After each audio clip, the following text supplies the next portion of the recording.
How are you doing? You alright? Yeah, I'm not too bad. What are you up to? Can I ask you why you're engaged in me? Stop there a minute.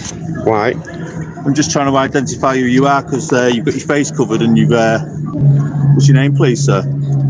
I don't have to give you my name. Okay, well, at this moment in time, we believe that you might well be wanted. Okay. Well, we'll cross that bridge in a minute once we've confirmed it. So that's why we need to identify who you are. It's all right. We'll do it another way. Just bear with us a second. Can you start with your first name, please, sir? I don't believe I have to provide your name. Okay. Well, I believe that you're wanted, right? Okay.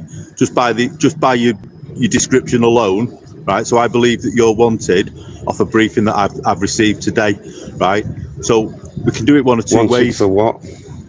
Well, wanted for an offence. What offence? Well, wanted for an offence of harassment, actually. So I need to check you out in order to see A, if it is you, or B, if it isn't you, right? And if it isn't you, I'll bid you good day and off you go. From the very first exchange, the officer's approach is deeply flawed, claiming the auditor matches a description of a wanted person based on a generic morning briefing. He immediately pushes for personal details without offering a shred of concrete justification. No description, no mention of a specific offense, just an assumption and pressure. This isn't policing based on facts. It's fishing with authority. When the auditor rightly refuses to give his name, the officer doubles down, saying, "If it's not you, I'll let you go." That alone exposes everything wrong with this mindset. He's treating identity like a test you have to pass to earn your right to walk away. But in the UK, your rights aren't conditional on satisfying a hunch. Police need actual articulable grounds, not vague briefings or gut feelings. So if we start with your first name, or are we going to have to get a fingerprint scanner down here and find out who you are, or take you down to custody to try and identify you because you refuse to give me details? I haven't committed an offence. Okay, so if you haven't committed any offences, can I start with your first name, please, sir? I don't need to give you my first name. Okay, well, I believe you to be Christopher Green, and I'm detaining you currently. I am not Christopher Green. Right, okay, that's fine, that's fine, but you're currently being detained up until the point that I can establish who you are. You're refusing to give me some details, so I need to establish who you are. Please ask you to identify yourself? Yeah, I'm PC 17768 Neil Williams. And you, please? Sergeant 15563. Thank you. Right, which station? Can we make it nice and easy for us and start giving just your first name, please? Can I ask you which station you're from? Yeah, I work at Withenshaw Police Station, work part of the ex-department and part of the transport unit for Great Manchester Police. Thank you. Okay? Yep. So we're going to start with your name then, please. And if there's nothing wrong, then we'll send you on your way. When the officer suddenly declares, "I believe you to be Christopher Green," despite the auditor calmly asserting he's not, it exposes a real issue. This isn't about identifying a wanted person. It's about controlling a situation where the officer feels challenged. The auditor had given no cause for concern, no evasiveness, no threatening behavior, just a refusal to surrender his name without lawful grounds. That's a right, not a red flag. Even more alarming is the officer publicly stating the full name of the person supposedly being sought. Under data protection law, specifically the UK GDPR and Data Protection Act 2018, law enforcement must treat personal data with care. Naming someone as a wanted suspect without confirmation is a serious breach, potentially defamatory and completely unnecessary for establishing lawful grounds. If it turns out the name Christopher Green has no connection to the auditor, the officer has risked damaging two people's reputations, the auditor's and the actual individual named, assuming they even exist. It's not Christopher Green. Okay. 100 Alpha. And what is your name, please? And have you got anything to identify yourself? I don't believe I have to answer these questions. Right. You don't believe that you have to add, right, okay, well, I believe you to be wanted, right? So make it easy for us, give us your details, identify yourself, show me some identification. I don't believe I have to identify myself. Well, you do. We could arrest you, take you to custody and put you on a live scan machine. There's a necessity, if you're not giving your name and address, for us to verify who you are if we believe you to be wanted from the information we've got. So you can I don't have to do that. You've not provided me with any grounds for an arrest. Right, take your hands out your pocket so I can see them. I'm going to... and I need I need to identify you. I'm trying to make it easy for you here, sir. So what I want, I'm not in any threat to you. No, guys. not at all. No, I'm not. You had your hands in your pockets, and I don't know who you are. Despite detaining someone in public, he still hasn't provided any concrete grounds. No specific offense, no real evidence, just a vague claim that the auditor matches a description.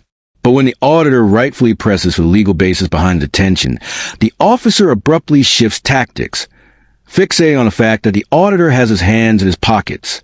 It's a blatant deflection. The officer knows he's on shaky ground. So instead of addressing the legal question, "What offense do you suspect me of?" he invents a new problem. Posture. It's as if being calm with your hands in your coat is now cause for detention.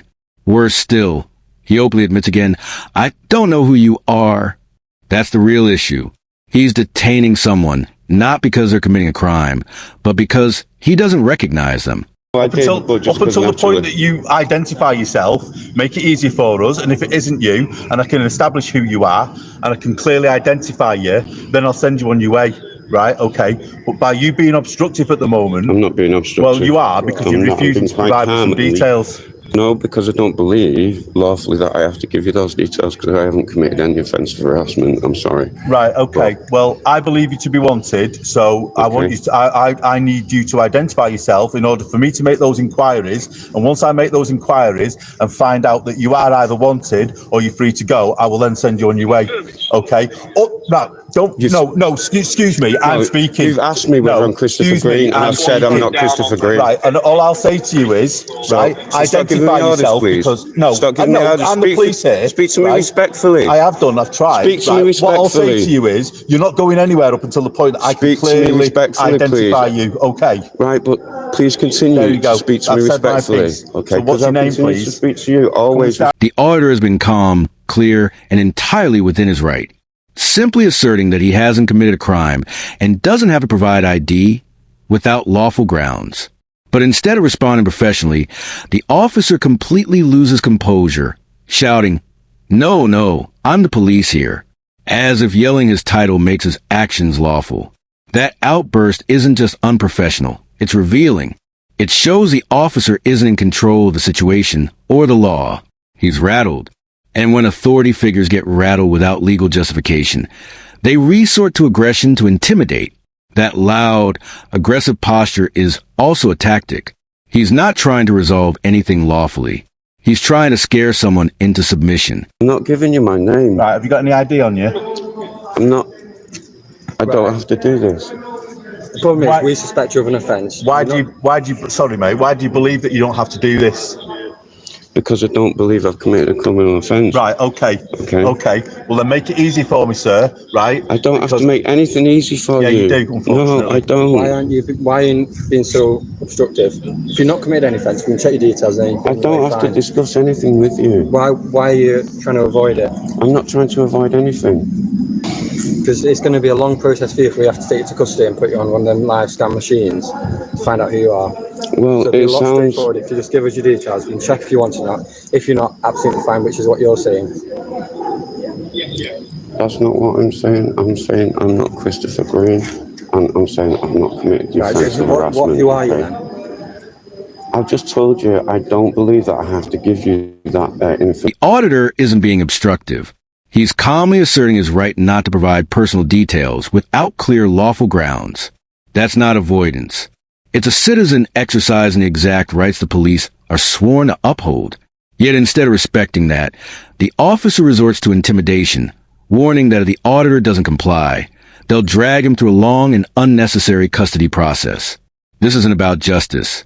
It's about punishment for non-compliance. The live scan machine's comment reveals the real motive, pressure, and inconvenience as a substitute for lawful grounds. When an officer defaults to threats because a member of the public knows their rights, it exposes a serious failure in training and mindset. Good policing doesn't rely on coercion. It relies on accountability. And in this moment, the officer couldn't have proven the auditor's point any better. And if I do, then I can give it to a desk sergeant, or I can give it to a judge. Please, so I can see exactly who you are. No.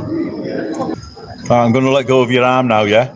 Okay. What I don't want you to do is I don't want you to be putting your hands in your pockets, Promise right? you I won't do that. Okay, because I need to be Promise you I won't do satisfied that. that you've I'm not not got gonna something do that can harm me or anyone else. I promise you there's nothing in my Right, okay. pockets that could harm you. It is, isn't it? Boss. Boss. Do you want to go and have a look at that picture upstairs? So guys, it looks like I'm going to be arrested here. We'll just turn this off. Right, you're under arrest on suspicion of harassment. According to the evidence, unlawfully arrested. I've now passed the case on to HNK, and they are currently considering all of the information before they either accept or reject the case, and I'll let you know. This arrest marked the worst failure, yet in a string of poor decisions. After refusing to give clear, lawful grounds and continuously pressuring the auditor for personal details, the officer resorted to arrest despite no crime being committed and no legitimate suspicion. It was a textbook abuse of power, but justice prevailed. The auditor later confirmed that HNK solicitors took on the case, and just weeks ago, he publicly responded that he won his claim. That win isn't just personal. It's a powerful reminder that unlawful policing carries consequences. What unfolded in this episode was a disturbing example of policing gone completely off the rails. Auditor Autistic Audit was calmly filming outside the BBC building, entirely within his rights, when two officers arrived and immediately escalated the situation, citing a vague morning briefing and claiming he matched the description. The lead officer wasted no time in demanding the auditor's name. But when the auditor rightly refused, standing on solid legal ground, things quickly spiral from bad to worse. Instead of providing reasonable suspicion or factual ground, the officer simply declared that he believed the auditor was a man named Christopher Green. He even went so far as to say that full name allowed a massive violation of privacy, especially since there was zero confirmation of identity. That alone should raise serious concerns about data protection breaches and police procedure. And when the auditor calmly pushed back, repeatedly asking what ground they had, the officers didn't clarify. They doubled down. The lead officer's loud, aggressive outburst of, "No, I'm the police here," was a chilling moment. It wasn't about public safety or legal process. It was about control, plain and simple, adding insult to injury. The second officer tried to frame the auditor's lawful resistance as obstructive, warning him that if they had to take him into custody, the process would be long and uncomfortable. This was nothing more than a scare tactic, an attempt to bully someone into giving up their rights under pressure. It's a familiar pattern. When officers don't get the instant compliance they want, they start threatening consequences to break the will of the person standing up for themselves. Eventually, they arrested him. This episode highlights everything wrong with that kind of forceful policing. Vague suspicions used as fact, rights ignored, aggression used to mask poor legal grounding, and ultimately public money wasted on lawsuits that could have been avoided with basic professionalism. Officers must understand that authority doesn't grant the right to act without accountability, and that the law isn't on their side when they get it wrong. It's time this culture changed, and this case is one step closer to that happening. That's it for today's video. If you enjoyed this episode, don't forget to like, comment, and subscribe. It really helps me continue with my independent coverage. Also, don't forget to check out Autistic Audit. His channel is linked in the description. Show him some love. Thanks for watching. This was Rate the Audit, and I'll see you in the next.